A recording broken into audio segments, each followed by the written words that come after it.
The price of forgiveness. In Matthew 18, starting at verse 21, Peter comes to Jesus.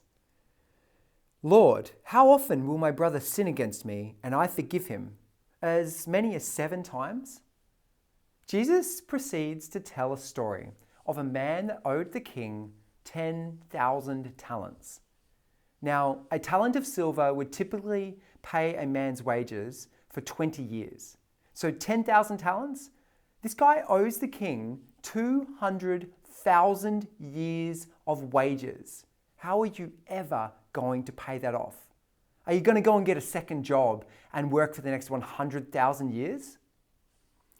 And incidentally, 10,000 is also the largest number in the Greek alphabet. So if you saw an army of 20,000 people, you would say that was 10,000 plus 10,000. Jesus' point is that this guy owes an unimaginably large debt, more than can ever be repaid. And the king, in his mercy, forgives the whole thing, and the man walks free. No sooner is he free than he finds another slave that owes him 100 denarii. Now, 1 denarii is 1 day's wages, and needless to say, 100 denarii is a lot less than 10,000 talents. And the story plays out exactly the same way. Except this time the servant that previously was before the king, this time he is the one that is collecting. And in the same way, the other servant falls down and says, "Be patient with me, I will repay everything." The only difference is that 100 denarii, equivalent to maybe $10,000 or $20,000, that is a reasonable debt that a person can repay over time. Completely unlike 10,000 talents. And so the guy falls down and pleads for mercy, and absolutely, completely different to the king, the man has him thrown in jail until he can repay the debt. Now, when the other servants saw this, if you look in the Passion Translation, it says that the other servants were outraged by what they saw.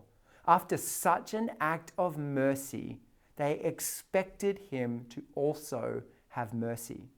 You see, this is the price of forgiveness. That when you are forgiven, when you understand that you are the one that owes 10,000 talents, it is absolutely ridiculous to argue with someone who owes you 100 denarii. That the act of God's forgiveness over our life, it is supposed to lead us towards mercy to other people.